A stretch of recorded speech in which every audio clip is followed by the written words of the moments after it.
Well, hello, welcome to another episode of Luka's Kits. I thought I would pull this odd little thing off the shelf. Every once in a while, this oddball shows up at a swap meet, and people have questions.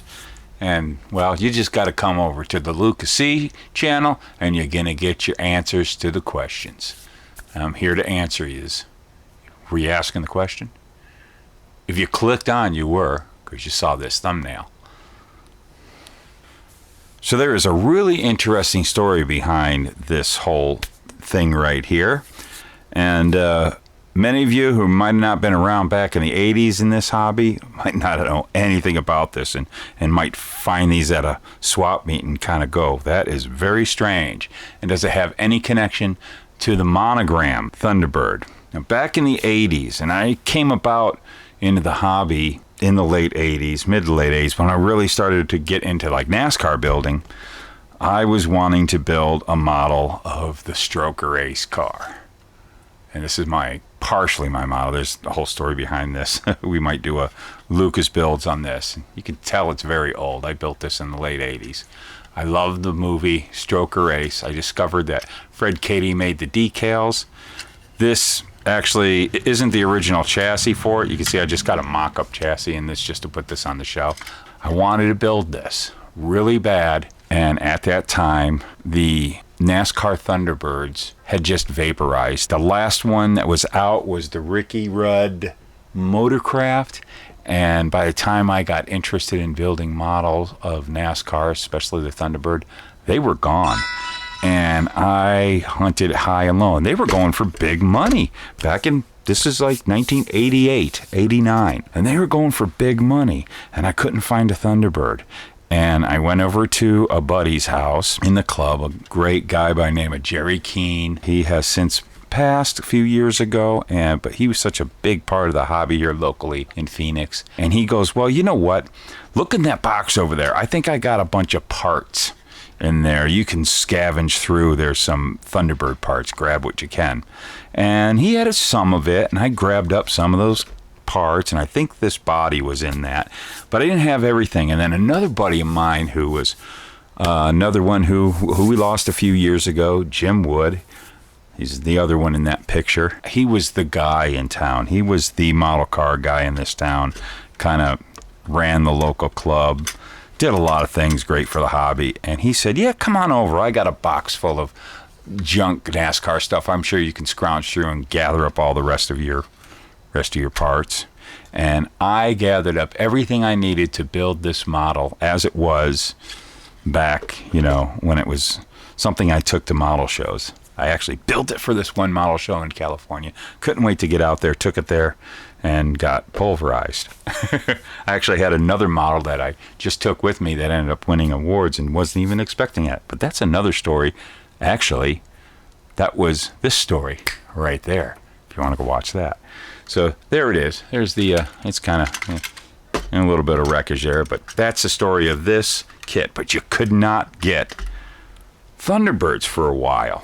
Well, MONOGRAM wasn't planning on coming out with another one on account of the kit was, it ran its course, really. There was quite a few of them done. It had been years since they were running this particular car in NASCAR. The 87 and 88 Thunderbird came and went, and by the time they were going to do anything, then they moved into the 89 and retooled a whole new thing based off of this kit. In the 90s, they finally did do an 87 and 88 Aero Coupe. In the meantime, luckily MONOGRAM never did anything to the body portion of the mold. The rest of the kit was always used on and on through the Thunderbirds. They never did anything with the body. They still kept it intact. And here comes Model Empire in like 1990. And Model Empire, they were this mail order company.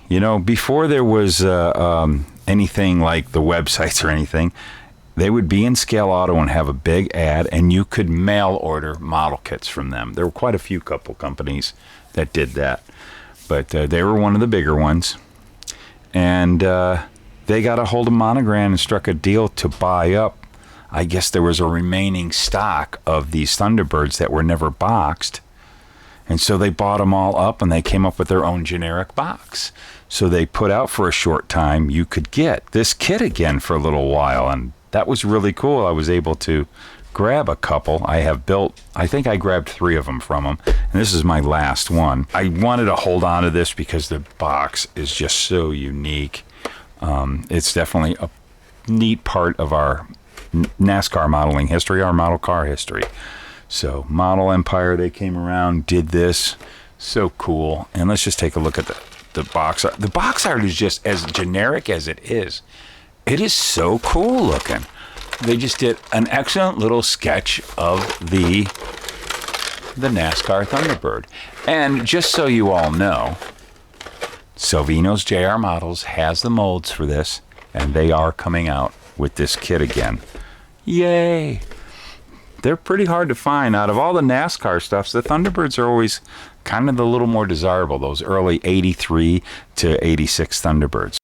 This kit has been unbagged. It's kind of a mess in there, but everything's there. Let's take a look. And you can see it was just basically Model Empire bought up all the remaining bags of the pieces and parts to make this kit from Monogram, and you would get it. And look, they even just generic the instructions, but it's the same instructions as all the other. But it's interesting, it just says Thunderbird race car, but it's the Monogram instructions.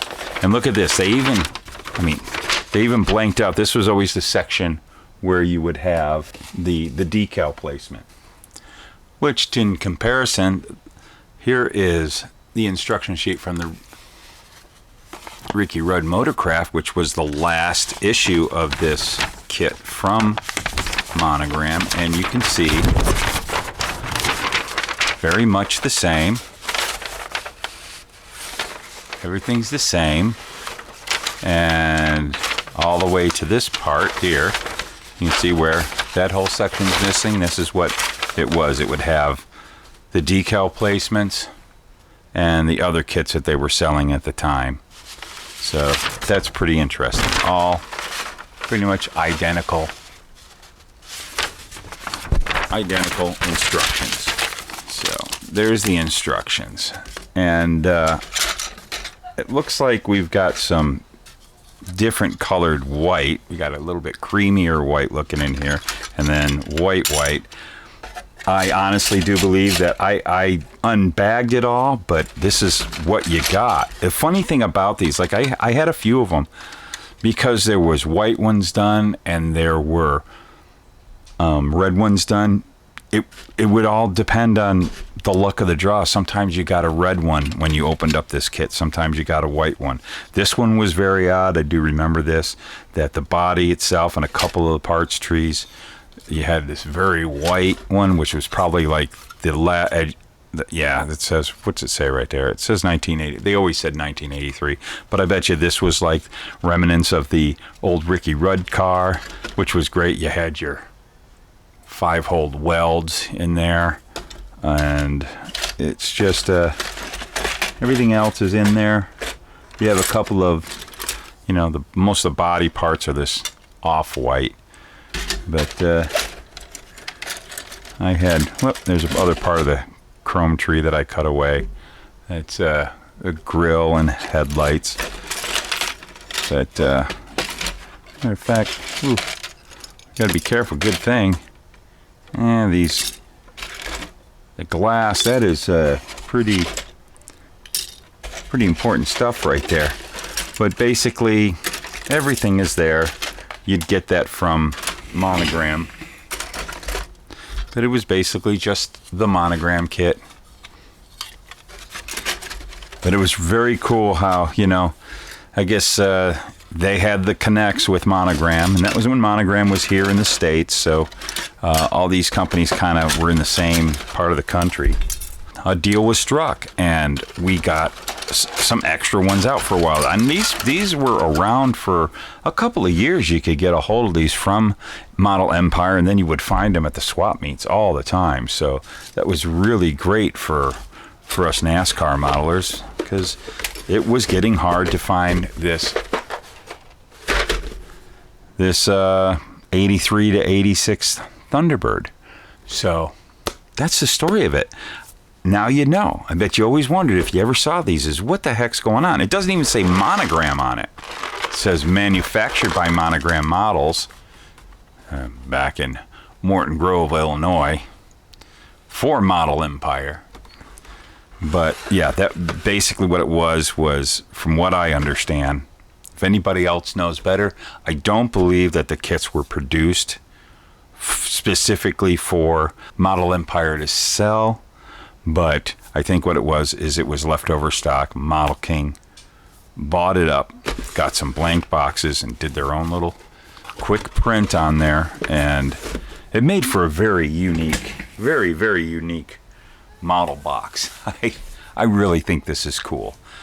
So just another little neat bit of history for our hobby I thought I'd share with you. And it's all a part of the fun, because that's why we build these model cars. Because, well, for crying out loud, this movie, one of my favorite movies, funny as heck, and it's just fun to build a model of it, of the cars that were in it. And that's why we do this. Why do we build model cars? Because they're fun. Here's the producers.